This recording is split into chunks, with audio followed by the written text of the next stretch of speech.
Di tengah hiruk-pikuk kota, ada sebuah dunia tersembunyi. Sebuah penelitian di Feira de Santana, Brasil, mengungkap rahasianya.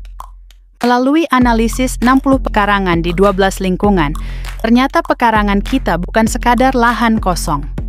Mereka adalah pusat keanekaragaman hayati, menyimpan ratusan spesies tanaman, dari hiasan hingga sumber pangan dan obat keluarga. Karakteristik lingkungan dan sosial ekonomi memengaruhi jenis tanaman, ditambah warisan pengetahuan tradisional antar tetangga.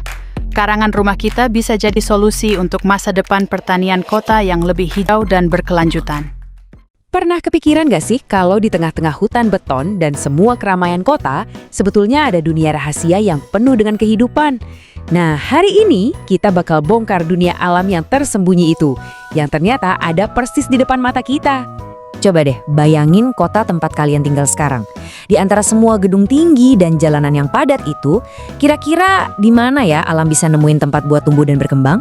Ternyata jawabannya tuh lebih dekat dari yang kita bayangin.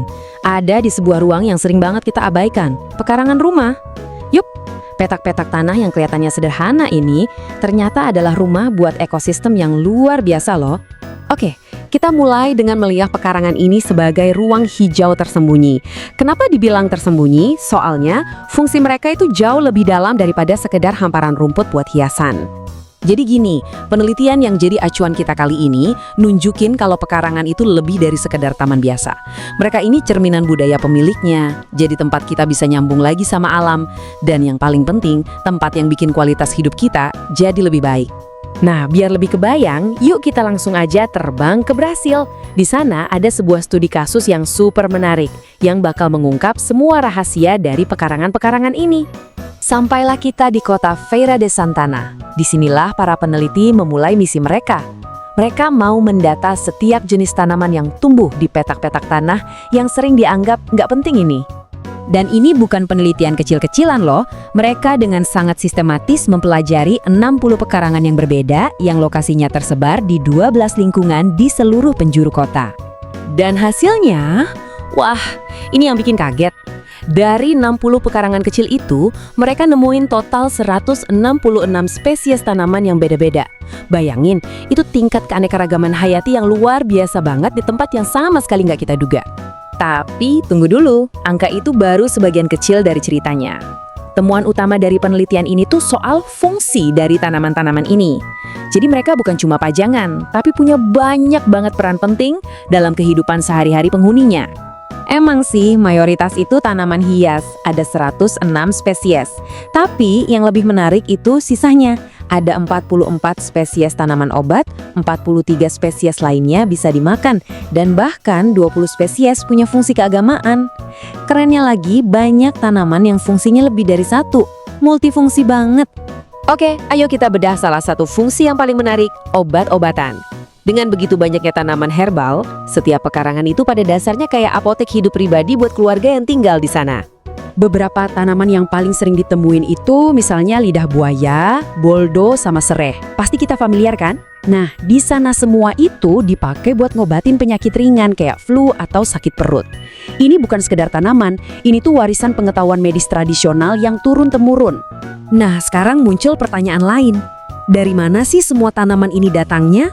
Apa semuanya tanaman asli dari Brazil? Jawabannya mungkin bakal bikin kalian kaget lagi.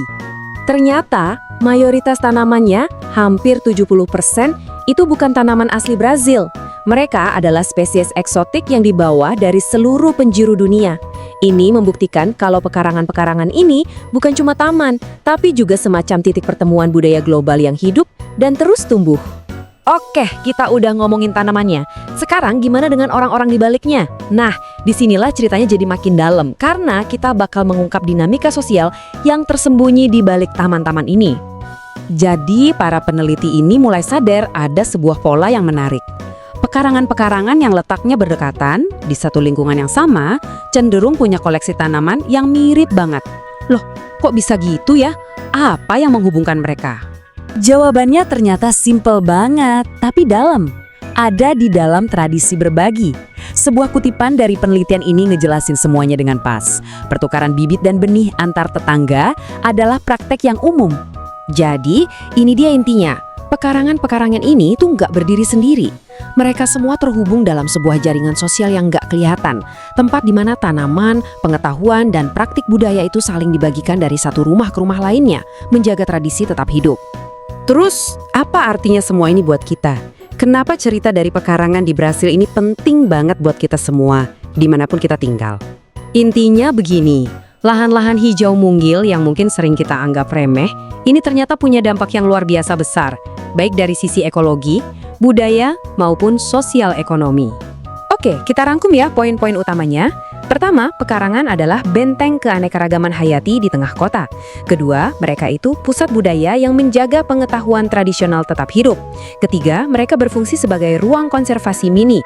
Dan keempat, mereka adalah sumber kesejahteraan yang bisa nyediain makanan dan obat-obatan. Jadi, saya mau tinggalkan kalian dengan satu pertanyaan buat direnungin. Lain kali kalau kalian lagi jalan-jalan di sekitar rumah, coba deh perhatiin lebih teliti. Potensi tersembunyi apa, cerita apa, dan kehidupan apa yang mungkin lagi tumbuh subur tepat di luar pintu rumah kalian.